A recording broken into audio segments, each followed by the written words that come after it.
Hi, this is Mark Nickita, and Dorian Moore. and we are doing our city builders review podcast here in America. We're at Cincinnati, downtown Cincinnati at Fountain Square. According to William White, one of the best public squares in the country. And so we wanted to sit here, take it all in, see how it works, and just discuss some of our thoughts about Cincinnati. And we even pulled a William White by grabbing these tables from way over there, bringing them over here in the shade, a little bit more of a pedestrian, comfortable zone because of the landscape. This part of Fountain Square seems to have a lot more of a comfort level, right? Right. You get the trees, and it's a little bit more intimate and close in. And one of the things that William White always said was that people will sit where there are places to sit. So we made our place to sit and move the chairs, tables, what have you, to accommodate where they want to sit, as opposed to being told where to sit by just accepting wherever they are. Right. So that's one of the big moves for William White. I think there's a lot to cover in an overview. We've been here now for a few days. We're looking around and studying the city and analyzing what's there and seeing things. And we talked about how we've both been to Cincinnati a number of times.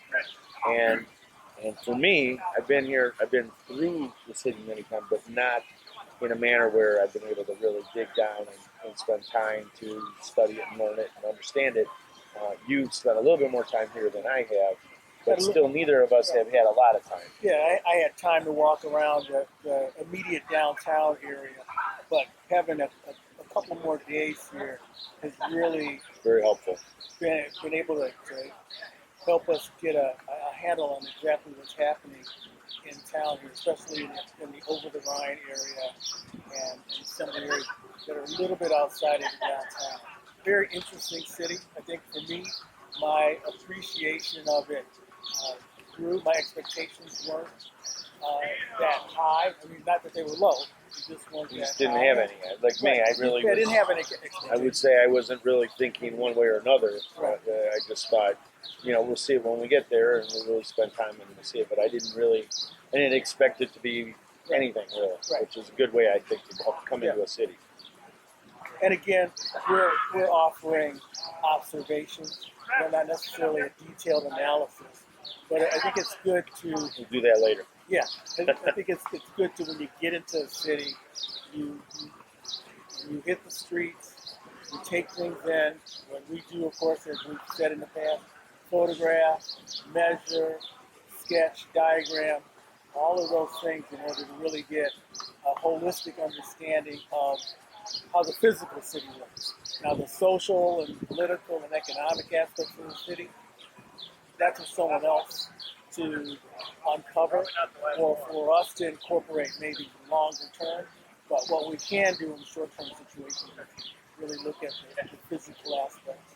And those kinds of things we do, I guess we should touch on that for a minute, just the whole sort of non-urban design and architectural side, which is every city has so many facets to it. And, there's issues with clean and safe. There's issues with management and maintenance, and there's economic issues. Obviously, they have an effect. There's different use issues, meaning orientation towards some types of uses versus other types of uses. Some cities are more say educationally oriented because of universities. Some are more recreational or entertainment oriented. Some are more office and business oriented. So those are all factors that are important. But in our initial study, as what we're talking about today, it's really about the physical conditions, the architecture, the urbanism, the way that the city works. And of course, with that, we're looking at both buildings and the built form, as we like to say, but also the space in between, which is the public space. That's where we're at now. And so we talk a little bit about Findlay Market. We talked a little bit about Over-the-Rhine, which is a mixed-use district, and within that, Washington Park, one of the great parks that we've seen in America, a terrific park, and the Fountain Square as well, and then the Riverfront, which we spent some time on over a couple of days, walking through the entire Riverfront core near the center of the city. There's been a lot of elements.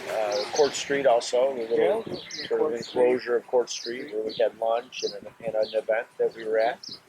So there's been a number of interesting sort of points I think that we've spent time on. One of the things while we're here, why don't we talk about Fountain Square? Yeah. Since we're here and we've already introduced that. William White thinks it's a great square. The city's been here for hundreds of years, and this square has been part of it for a long time.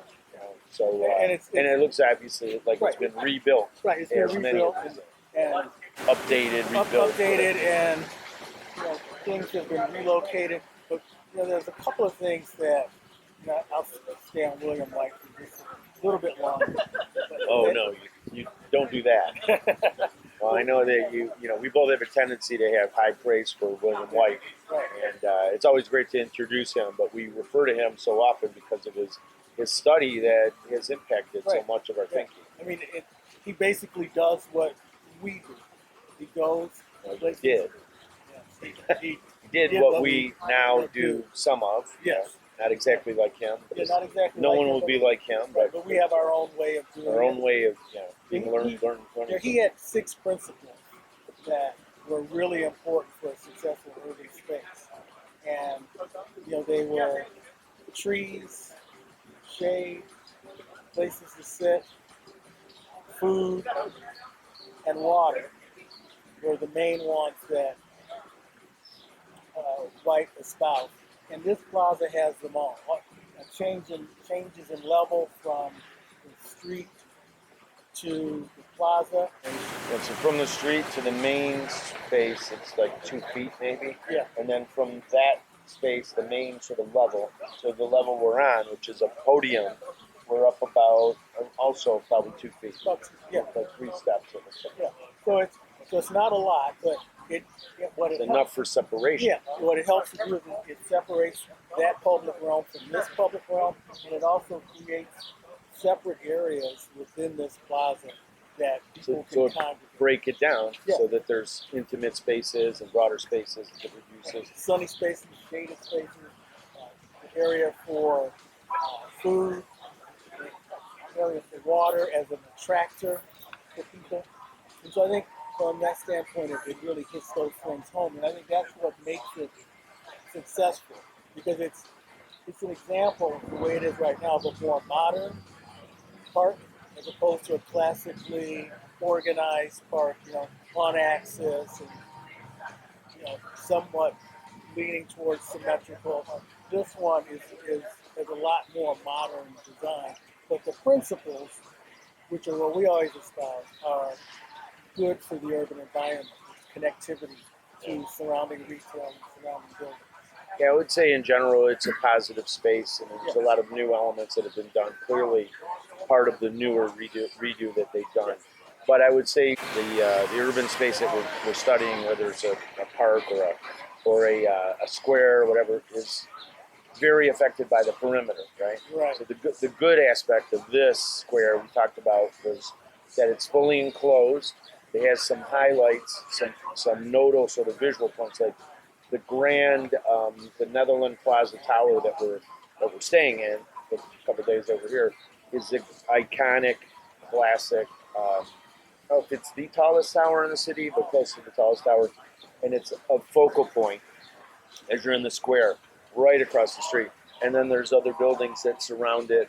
This parking deck here, and then an office building, and then another hotel. So it's enclosed physically, which is important. That's really critical. The only thing that I think what I've really noticed and felt right from that point of view is the good is the enclosure. The concern, and I think that the part that takes it away a bit, is the articulation and the quality of the architecture that surrounds it is a bit bland and unattractive, I guess, from at least from my perspective. And I think it takes down the sort of quality of the space because of those being the focal points. And I think Capitol Park in Detroit is a great example of that. Right. That enclosure's so great. It's a little bit more intimate than this, but the most important thing is the enclosure is so well articulated with phenomenally handsome buildings, for lack of a better term. The beauty of it is something that the articulation, the materials, the brick, and everything, it really makes the space come alive. And I think here it kind of the architecture dumbs down the space a little bit. So that's kind of a somewhat of a negative, I guess. Part of the analysis is what works, what doesn't work, what's the positive, what's the negative. But overall, I'd say I'd give it pretty high marks as a good American public space. Yeah. And activation around with restaurants and some shops and it's generally I think really very solid. And that kind of gets me thinking about the other space that we've been in, Square? Washington Park, to the north. Yes, Washington And Park. the reason why I immediately thought of that is that in that case, And that, by the way, just for people that don't know, it's in the Over-the-Rhine district neighborhood, which is an entirely very large area actually. That's just to the north of the downtown core, the business district core. So the riverfront, the downtown core, and then Over-the-Rhine is the next area to the north. And it's more of a mixed use, much more residential, some commercial, retail, restaurants, outdoor cafes, and office scattered through, and public space like the Washington Square. Right. But what got me thinking about it was the fact that we thought that the enclosure of this space lacked sort of an aesthetic appeal.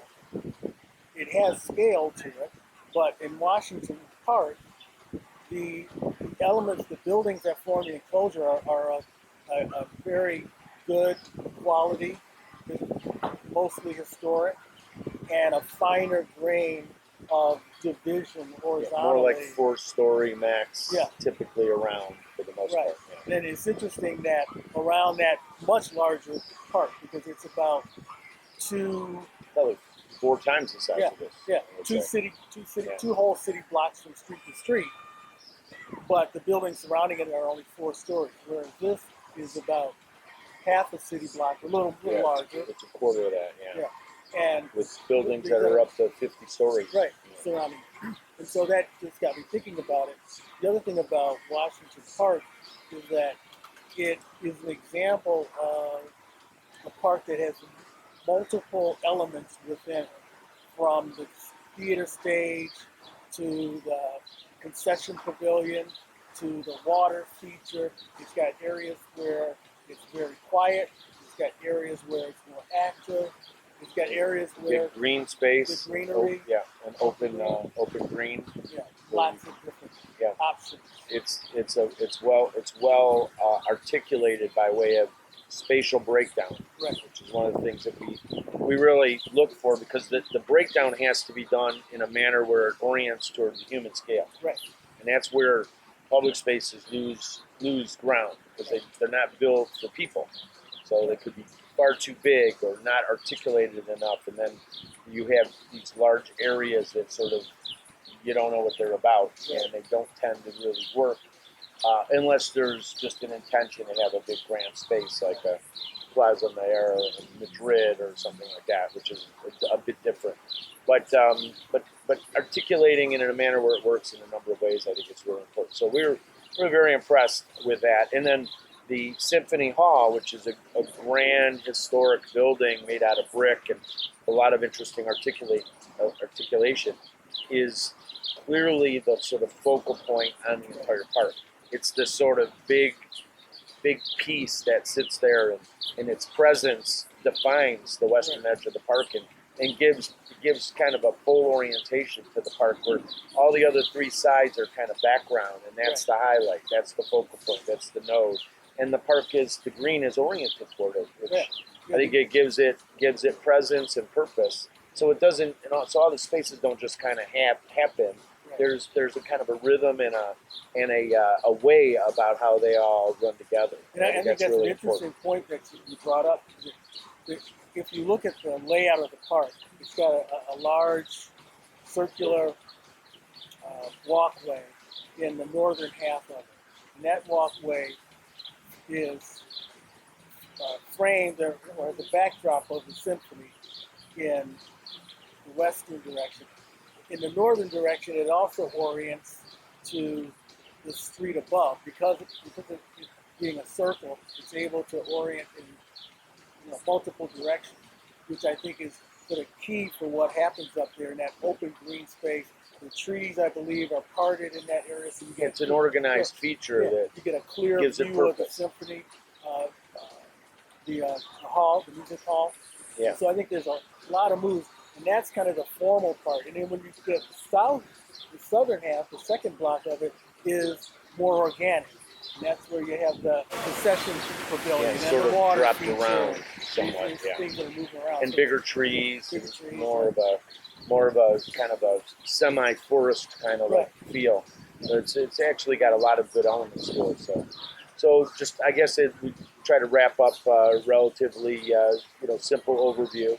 A couple of other things that we wanted to point out: Findlay Market, which Great. is just Market. up from in Over-the-Rhine as well, same district, and a little bit north. It is a historic market, Yeah. which we were really impressed by. It'll kind of remind you when you approach it of Quincy Market in Boston. In Boston, right? So, Yeah, well, very linear with activity on each side with the different booths and accommodations, and then down the middle, a walkway not very wide, but accommodating a lot of different food and it's a real market. It really is an asset in the neighborhood, and of course, like so many of these markets, the activity around it is obviously lifted Right. because of the market. So there's bars and restaurants and shops and outdoor seating that's a part of the perimeter.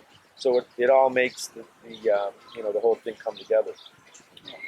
And so that was a positive element. Yeah, very in our very trip. impressive. And the thing that's very interesting about the three spaces that we talked about thus far is that they're all connected along one street. I believe it's Vine. Is that Vine or is that Race? One of the two. I think it's race Vine. is on the one side. Yeah, I Vine think is on the other. they're all connected by Vine or Race because they span each block. And what isn't connected though is the other place that we studied, which is the Riverfront. Right. Which is very disconnected from the rest of downtown by a major freeway Expressway. that Sunken. cuts through, sunken, Right. that cuts through, and then a minefield of stadiums and museums and centers and these sort of single-use functions that we've seen, which makes making a connection between the downtown and the waterfront somewhat difficult. Yeah. So on the one side, it's not all built out yet. So Right. we're sort of thinking. Right. We hope that Visualize. some of this will be remedied, but it's intended to be a mixed-use redevelopment area with some housing, some office, some retail, and then these entertainment structures. So you have a theater there, you have a museum there, you have an arena, a Major League Baseball, Cincinnati Reds stadium, and then the football stadium, the Bengals stadium. So you have these large stadiums, arena, museum, and theater.